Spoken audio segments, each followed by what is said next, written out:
esquerda é uma ideia generosa de mudar o mundo, de construir uma sociedade igualitária. Ser de esquerda é isso.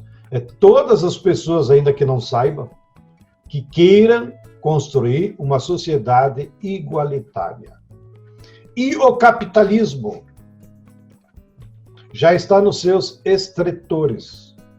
Ele não consegue mais resolver os problemas da humanidade. Ao contrário, ele gera cada vez mais desigualdade social.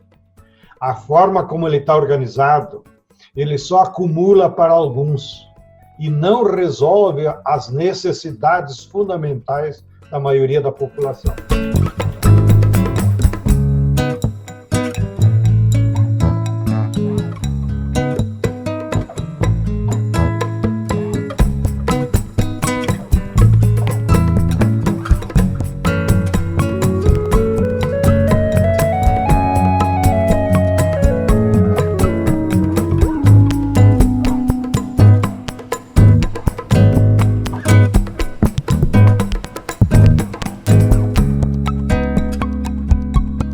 Há no Brasil, nas últimas 3 décadas, uma disputa permanente entre 3 modelos de domínio da agricultura.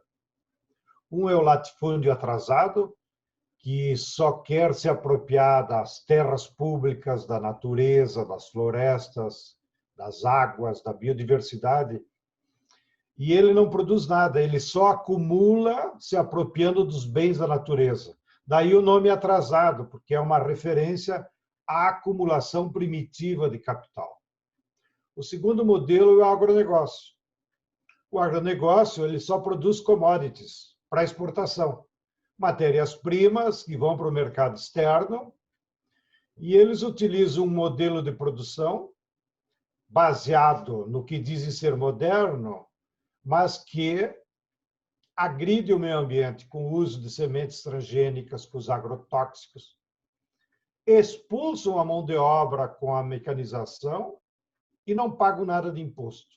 Portanto, também é um modelo que acumula riqueza, porém não desenvolve o país.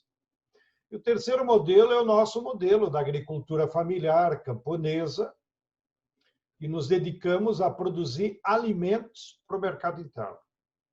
Então, no contexto geral, o que nós estamos assistindo? Esses 3 modelos se enfrentam lá cotidianamente na realidade, porque eles são contraditórios entre si.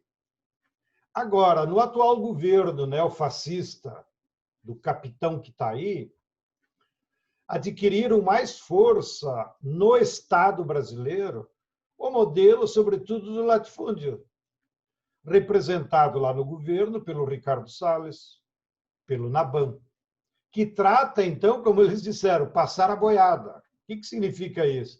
Entregar todos os bens da natureza para os latifundiários. Então, os latifundiários, essa forma de expoliação, tem muita força dentro do governo. Já o agronegócio também tem pequenas contradições com eles, e é representado no governo pela Tereza, ministra da Agricultura. Mais do que, então, essa nova correlação de forças adversas no Estado brasileiro, que age pelo governo, pelas leis, pelos incentivos fiscais, para apenas beneficiar aqueles 2 modelos, eles também tomaram uma série de medidas contra a reforma agrária, que, no fundo, é a que recria o campesinato no Brasil, e contra a agricultura familiar. Então, quais foram as principais medidas contra? Na área da reforma agrária, eles simplesmente paralisaram. Não tem mais desapropriação. 67% do orçamento do INCRA, que é 2 bilhões de reais, eles vão destinar ao pagamento de atrasados aos latifundiários desapropriados.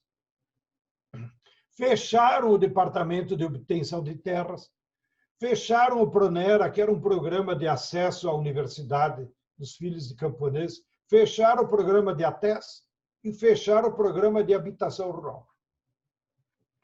Então, a reforma agrária não existe mais. E eles não querem, fazem declarações públicas dizendo agora acabou a reforma agrária. Eles são tão ignorantes e desonestos na administração do Estado que eles não se dão conta que a política de reforma agrária é uma política de Estado. Está lá na Constituição brasileira, portanto, não deveria depender da vontade de governo, porque a Constituição resgatou esse princípio de que, para combater a pobreza no campo, eliminar a desigualdade social e desenvolver o interior, era preciso desapropriar todas, não é uma aqui, outra lá, todas as grandes propriedades improdutivas. É papel do governo, então, simplesmente fazer o decreto de desapropriação e pagar o antigo proprietário e distribuir ao centenário.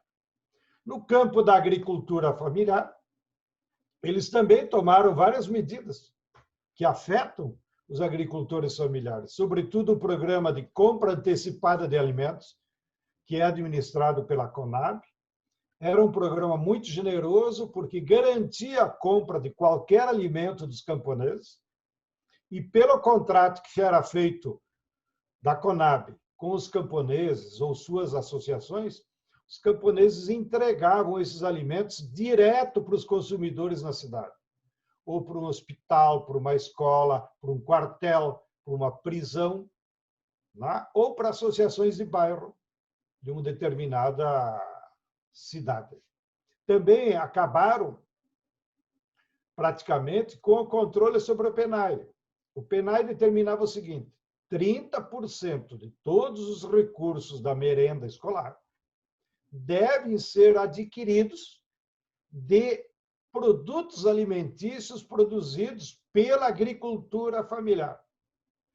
Primeiro, no próprio município, segundo, nos municípios vizinhos, ou então, uma cidade tipo São Paulo, que exige grandes volume de produtos, poderia fazer edital direcionados para a agricultura familiar. Hoje, praticamente não há controle nenhum, além do fato de que, com a Covid, a maioria das escolas não estão funcionando e os prefeitos não se interessaram em transformar, por exemplo, como fizeram em Brasília, apenas para dar um exemplo positivo, que transformaram os recursos da merenda escolar em cesta básica para as famílias das crianças.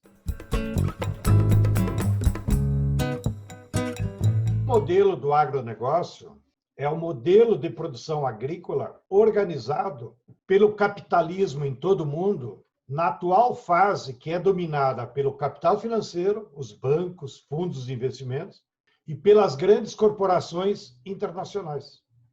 O modelo do agronegócio é essa forma de produzir na agricultura em que une o proprietário da terra, os fazendeiros, as empresas que fornecem os insumos, agrotóxicos, fertilizantes, máquinas, as empresas que controlam o comércio externo das commodities e os bancos, que utilizam os seus recursos para viabilizar todo esse processo.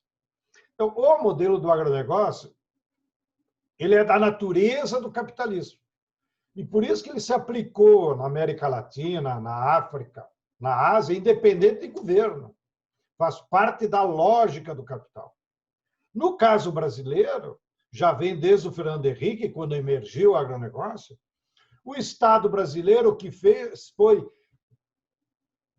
criar ainda mais condições para o agronegócio se desenvolver. Então, praticamente aqui no Brasil, ao contrário, por exemplo, da Argentina, o agronegócio não paga imposto de exportação, isentado, na época do Fernando Henrique, que vigora até hoje, pela Lei Candir. A soja não paga nada. E já lá na Argentina, os fazendeiros argentinos devem estar enciumados do governo brasileiro, porque lá eles pagam 35% de imposto de exportação. Significa que parte da riqueza da soja é repartida entre todos os argentinos para resolver os seus problemas. Aqui no Brasil, não. Então, é um modelo que produz muita riqueza, porém, ela é acumulada apenas por uns poucos proprietários de terra, mas, sobretudo, pelas grandes empresas que fornecem insumos. Então, a bem da verdade, o governo Bolsonaro ele só seguiu incentivando. Entregou o Ministério da Agricultura para o agronegócio. Esse mesmo agronegócio, que é a lógica do grande capital internacional, está começando a enfrentar contradições com o próprio governo Bolsonaro. Aonde? Primeiro, nos ataques ideológicos que o governo Bolsonaro tem feito com a China. Ora, a China compra 70%, 60% das commodities agrícolas brasileiras. Então, seria uma burrice comprar briga com a China. A segunda contradição que eles têm é com a Europa. A Europa está limitando cada vez mais o uso de agrotóxico e está preocupada com a Amazônia e com a sustentabilidade ambiental. Tudo que o agronegócio brasileiro faz é destruir o meio ambiente. Não é só porque destrói a mata e taca fogo, é porque o uso do agrotóxico também destrói a agrobiodiversidade, também contamina os rios. Aqui em São Paulo, quando vem aquelas chuvas formadas lá no centro-oeste, nas nuvens tem glifosato.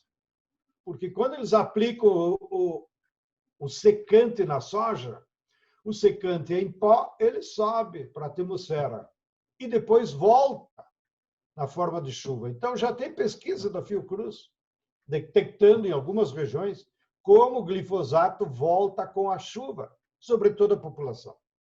Então, voltando ao tema do agronegócio, a Europa vai criar cada vez mais condicionantes, sobretudo para as nossas frutas exportadas para a Europa, que usam muito veneno.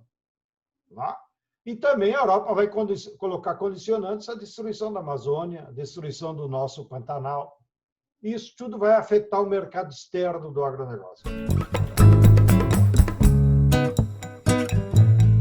Lá no campo, claro, o nosso programa é muito simples, eu diria até. Primeiro, os nossos territórios devem ser utilizados fundamentalmente para produzir alimentos para o nosso povo, não para o mercado externo. No mercado externo nós vamos vender o excedente, mas a prioridade é alimentos. E não qualquer alimento, alimentos saudáveis, sem agrotóxico. A forma de produzir esses alimentos saudáveis é a agroecologia. Mas nós temos uma imensa carência do nosso povo em muitos alimentos, inclusive porque a culinária brasileira é muito rica. Houve um tempo, na época do Lula, que a Conab chegou a comprar 367 tipos diferentes de alimentos produzidos pela agricultura familiar. Olha a riqueza. Tá? É esses alimentos que nós temos que botar na mesa do trabalhador. Muitos dizem, mas o Brasil, o mercado interno é pequeno. É pequeno porque o povo não tem trabalho, não tem renda. Agora, as pessoas não se imaginam. 70% do povo brasileiro não come queijo, não come iogurte. Se nós desse renda para o povo comer queijo e iogurte, vai faltar vaca, para dizer uma brincadeira, nesse país, para produzir tanto leite necessário. Mas eu poderia repetir o exemplo nos sucos, nas frutas, em outros alimentos que o nosso povo é carente, não tem mais o direito de comer. Sigo no meu programa de agricultura, então, para o povo, nós temos que ter como meta também a preservação da água, água saudável, sem agrotóxico. A água é um alimento e não pode ser mercadoria. Então, nós temos que suspender todo esse processo de privatização e ter um grande programa de preservação da água em todo o país, que está combinado com essa campanha que o MST já está envolvido, que é o plantio de árvores. A árvore é a zeladora da água. Então, nós teríamos que ter uma ampla campanha de plantio de árvores em todo o país, seja no interior, nas cidades, tudo quanto é terreno baldio que tem por aí, encher de árvore. Nas vias públicas, nas escolas, etc. Até porque a árvore, além de proteger a água, ela vai nos proteger das mudanças climáticas. Quarto parte do nosso programa é proteger a biodiversidade. Então, nós nos somamos já há anos com o pioneirismo do Greenpeace, que é desmatamento zero. Não podemos mais derrubar nada, nem na Amazônia, nem em lugar nenhum, para proteger os nossos biomas. Tá? Quinto, nós vamos fazer um grande programa de agroindústrias, na forma cooperativada dos camponeses, para encher de agroindústria. Cada município teria que ter várias agroindústrias para beneficiar o leite, as frutas, os alimentos em geral, na forma cooperativa, que daí aquele valor agregado não vai para a Nestlé, não vai para as multinacionais, vai para o povo que mora lá. E a cooperativa gera mais emprego, novas profissões, etc. e tal. E completaria, então, esse programa agrário com um amplo programa de educação para atingir toda a população que vive no meio rural, que é fundamental, porque só o conhecimento salva e liberta as pessoas. A esquerda é uma ideia generosa de mudar o mundo, de construir uma sociedade igualitária. Ser de esquerda é isso. É todas as pessoas, ainda que não saibam, que queiram construir uma sociedade igualitária. E o capitalismo já está nos seus estretores. Ele não consegue mais resolver os problemas da humanidade. Ao contrário, ele gera cada vez mais desigualdade social. A forma como ele está organizado, ele só acumula para alguns e não resolve as necessidades fundamentais da maioria da população. Então, qual é o cenário que nós vemos pela frente do ponto de vista da esquerda?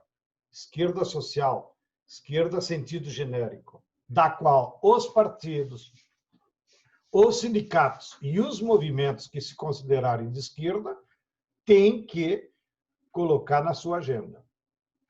Primeiro, é ter essa leitura mais estruturante, histórica, de que nós estamos numa fase da história de uma profunda crise do capitalismo.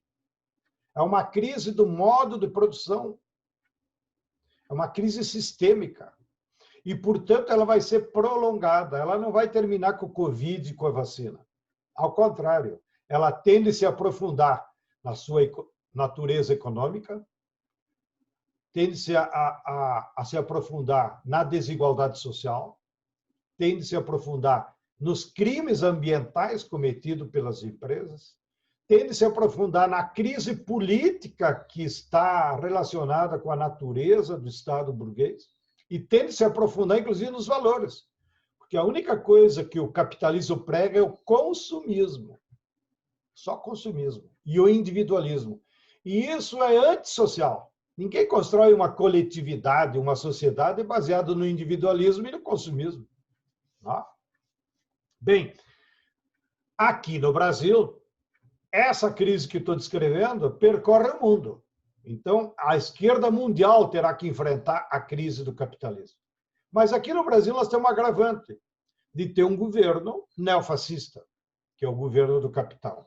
Porém, o governo neofascista está com os dias contados, porque ele não tem projeto de país, ele não tem base social suficiente e ele não criou uma hegemonia na sociedade. Hegemonia você cria com ideias, com propostas. Alguém defende alguma ideia do Bolsonaro? Um sujeito racista, homofóbico, feminicida, para dizer assim, nas suas políticas? Portanto, as ideias fascistas, elas não têm ressonância na sociedade brasileira.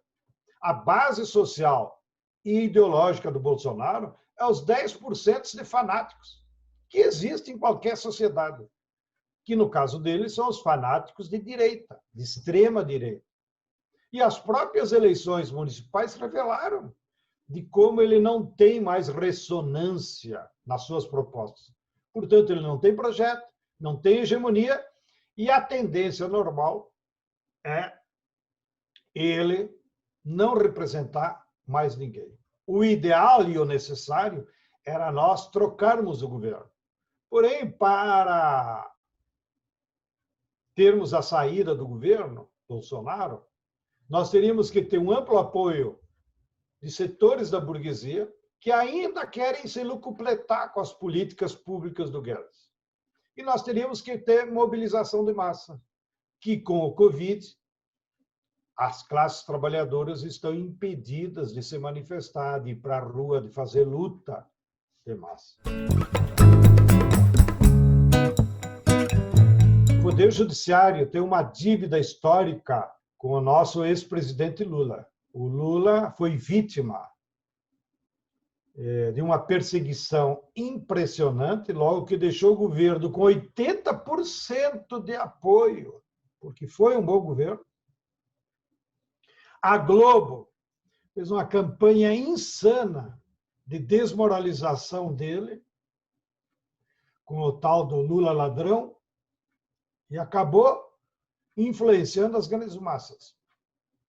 Na sequência dessa propaganda criminosa da Globo, o Poder Judiciário, orientado pelos interesses dos Estados Unidos, criou aquele processo em Curitiba da Lava Jato, que agora veio à tona. As influências que teve do FBI, da CIA, de empresas, descaradamente ao ponto que o ex-juiz que julgou agora é funcionário de uma dessas empresas. Então, aplicaram esses métodos de lawfare, que significa primeiro tu julga na opinião pública e depois tu condena numa sentença fajuta. Então, é obrigação do Poder Judiciário, através do STF, devolver os direitos políticos do Lula. Porque ele não cometeu nenhum crime, ao contrário, quem cometeu o crime foi o Moro. Ao condená-lo a uma prisão injusta. E então eu acho que com a recuperação dos direitos políticos do Lula, que é um dever do Poder Judiciário, o Lula poderá também utilizar da sua influência no povo brasileiro para percorrer o país e pregar as novas ideias de um novo projeto popular para o Brasil. Porque, no fundo, é isso, nós temos que discutir com a sociedade um novo projeto popular. Projeto popular porque todos os recursos do país, seja naturais, seja recursos públicos que recolhemos dos impostos, tem que ser colocado com a prioridade zero em função da melhoria das condições de vida do nosso povo.